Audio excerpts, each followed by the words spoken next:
नमस्कार दोस्तों, आप सभी का स्वागत है आज के एक फिर न्यू कहानी में।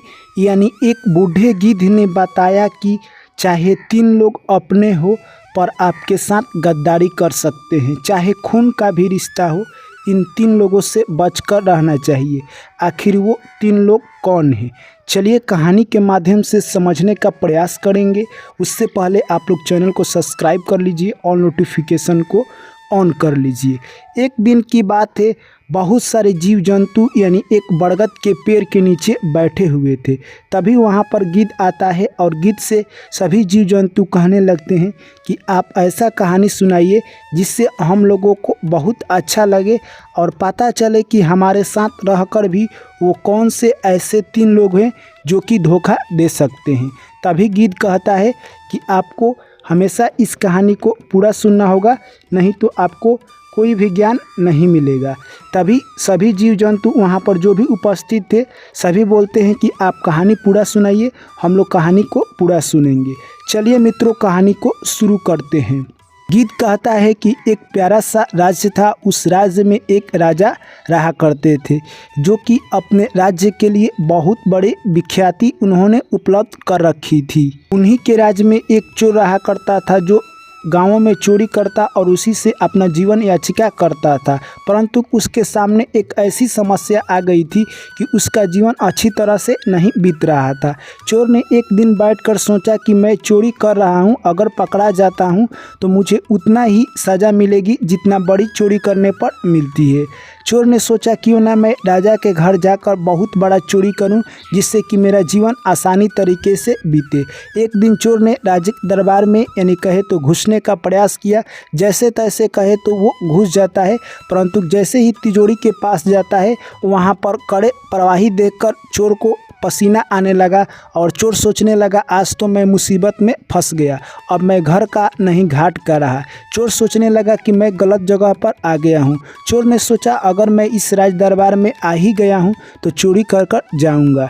चोर आस्ते आस्ते कहे तो राजा की कक्ष की ओर बढ़ने लगा और जैसे ही राजा के कक्ष में जाता है तो देखता है कि रानी यानी बैठी हुई है और राजा सो गए हैं। चोर वहीं पर एक कोने में छिप जाता है और रानी का सोने का इंतजार करने लगता है।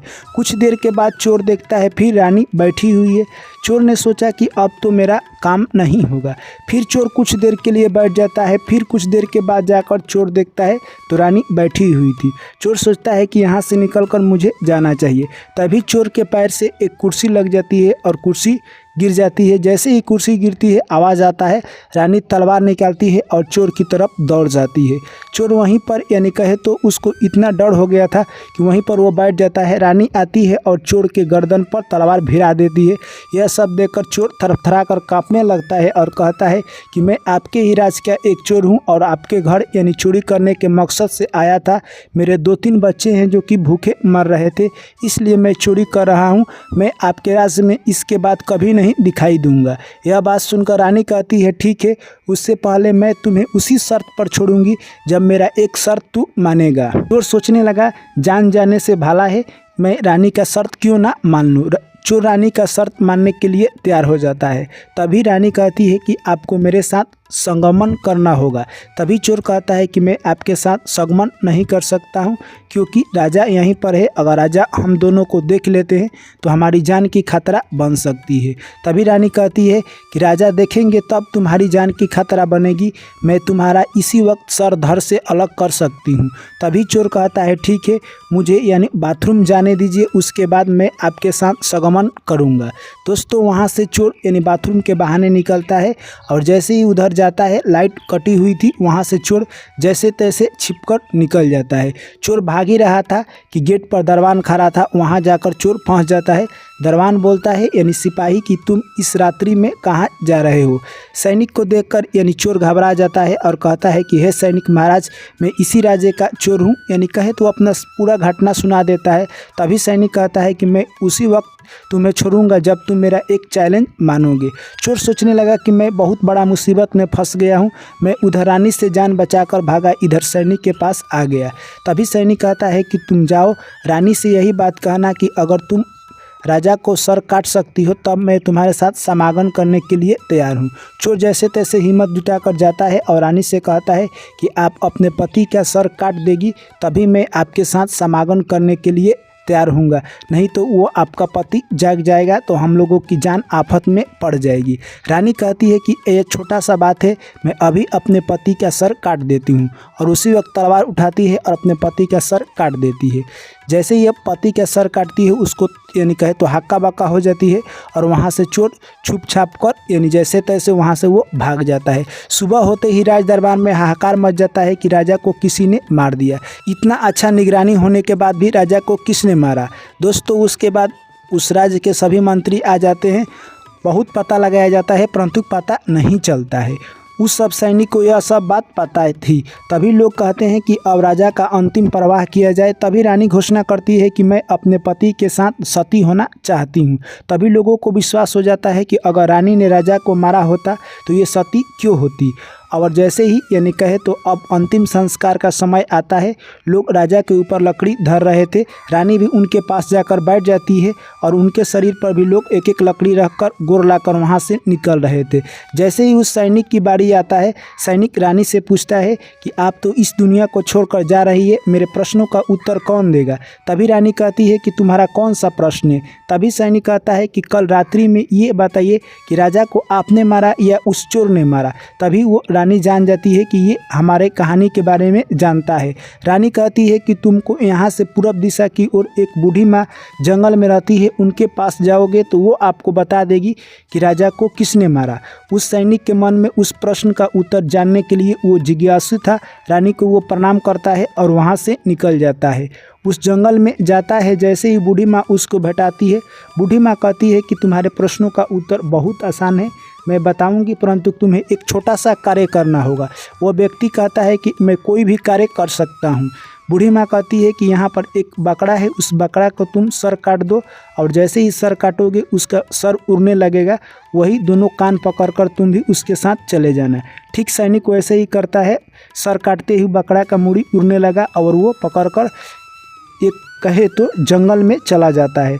जंगल में जैसे ही जाता है वहाँ पर एक राक्षसी थी जो कि मनुष्य का गंध आते ही वो खुश हो जाती है और जैसे दौड़ कर आती है, देखती है कि यहाँ पर एक सैनिक है। सैनिक को देखकर राक्षसी काफ़ी खुश हो जाती है, सोचती है कि मैं इसे मार कर खा जाती हूँ तो मेरे लिए बहुत अच्छा होगा, परंतु मैं इसको छोटा सा पुतला बनाकर रखूंगी तो मैं इसके साथ खेलूंगी। राक्षसी ने उस सैनिक को पुतला बना लिया और उसी के साथ खेलने लगी। तब तक राक्षस का आने का समय आ जाता है। राक्षस जैसे ही उस झोपड़ी में आता है तो कहता है कि यहाँ पर मनुष्य का कोई गंध आ रहा है। वो राक्षसी कहती है कि यहाँ पर अगर कोई मनुष्य गलती से भी आ जाता तो मैं उसे जिंदा ही खा जाऊंगी। दोस्तों कहे तो राक्षसी ने उस यानी सैनिक को एक मच्छर बनाकर दीवार में चिपका दिया था। जैसे रात होते राक्षस जंगल में शिकार करने के लिए जाता, राक्षसी उस सैनिक को निकाल लेती और मनुष्य बना लेती और उसके साथ समागम करने लगती, यानी कहे तो हंसी खुशी अपना ज़िंदगी बिताने लगती। और जैसे ही सुबह होता फिर उसे मच्छर बनाकर दीवार पर चिपका देती। अब सैनिक का जीवन और मुसीबत में फंस गया। सैनिक वहां से भागने के लिए यानी कहे तो एक बहाना ढूंढ रहा था, परंतु उसे मिल ही नहीं रहा था। एक दिन की बात है, राक्षसी ने उसे मच्छर से आदमी बनाया और उसके साथ समागम कर वो सो जाती है। सैनिक को मौका मिल जाता है क्योंकि वो मच्छर नहीं बनाई। तब तक सैनिक वहाँ से भागने लगता है, देखता है कि बहुत बड़ा जंगल है, मैं किस दिशा की ओर भागूं। सैनिक ने निर्णय लिया कि मैं एक ही दिशा की ओर भागूंगा। कुछ महीनों के बाद कहे तो वो सैनिक उस जंगल से निकल जाता है और अपने पुनः घर जाता है। सैनिक को जो भी जंगल में उसकी ज़िंदगी बीती थी उसकी याद उसे फिर आने लगी और वो सोचने लगा कि मुझे पुनः उस राक्षसी से मिलना चाहिए क्योंकि उसके साथ मेरा ज़िंदगी बहुत अच्छा बीत रहा था। फिर उस बूढ़ी माँ के पास वो सैनिक जाता है और कहता है कि हे बूढ़ी माँ, उस राक्षसी के पास मुझे एक बार पुनः पहुँचा दीजिए क्योंकि मेरा एक बहुत महत्वपूर्ण प्रश्न है। अब की बार उस प्रश्न को वो पूछना नहीं चाहता था कि राजा को किसने मारा है, यानी रानी ने मारा है या चोर ने मारा है। उसके मन में कुछ और ही ख्याल चल रहे थे। तभी बूढ़ी माँ कहती है कि हमारे पास जाने के लिए अब कोई रास्ता नहीं है, मैं तुम्हें कोई उपाय नहीं बता सकती हूँ। तभी सैनिक कहता है कि अगर आप ये काम नहीं करती है तो मेरा बहुत नुकसान होगा। तभी बूढ़ी माँ कहती है कि मेरे पास एक उपाय है, अगर तुम मानने के लिए तैयार हो तब। सैनिक कहता है कि कोई भी उपाय होगा, मैं मानने के लिए तैयार हूँ। सैनिक से वो बूढ़ी माँ कहती है कि तुम अपने लड़के को लेकर आओ। जैसे ही वो सैनिक अपने लड़के को लेकर आता है, बूढ़ी माँ कहती है जिस तरह से तुम बकरे का सर काटा था उसी तरह से अपने लड़के का सर काट दो। जैसे ही वो तलवार निकालता है और काटने वाला था, तभी बूढ़ी माँ कहती है रुको, और उस व्यक्ति को यानी सैनिक को रोक लेती है और कहती है कि तुम्हारे प्रश्नों का उत्तर यही है। यानी राजा को किसने मारा था? राजा को ना तो रानी ने मारा था और ना ही चोर ने मारा था, राजा को हवस ने मारा था। यानी जब इंसान हवस में आ जाता है तो वो अच्छा बुरा भूल जाता है और वो गलत काम कर देता है। जिस तरह से तुम उस यानी राक्षसी से मिलने के लिए तुम अपने पुत्र की बलि देने के लिए तैयार हो गए हो, ठीक उसी प्रकार से यानी राजा को हवस ने शिकार बनाया है। नहीं तो रानी ने मारा है और ना ही चोर ने मारा है। तभी वो बूढ़ी माँ कहती है कि हमें 3 लोगों से दूरी बना कर रखना चाहिए। जो हवस का शिकार हो उनके साथ अगर आप रहते हैं तो वो अच्छा बुरा नहीं समझते हैं, वो आपको मार सकते हैं। और जो लालची हैं, लालची मनुष्य के साथ अगर आप रहते हैं तो उनका लालच आपको कब डुबो देगा ये आपको पता नहीं चलेगा। और तीसरा, घमंडी व्यक्ति से आप दूरी बना कर रखें। तो उसके बाद बूढ़ी माँ कहती है कि आपको अब समझ आ गया होगा कि राजा को किसने मारा। दोस्तों, मैं आशा करता हूँ कहानी आप लोगों को अच्छी लगी है, तो अपना राय कहानी के बारे में ज़रूर लिखें। पुनः आप लोगों से मुलाकात होगी अगली कहानी में। जय श्री कृष्ण, राधे राधे।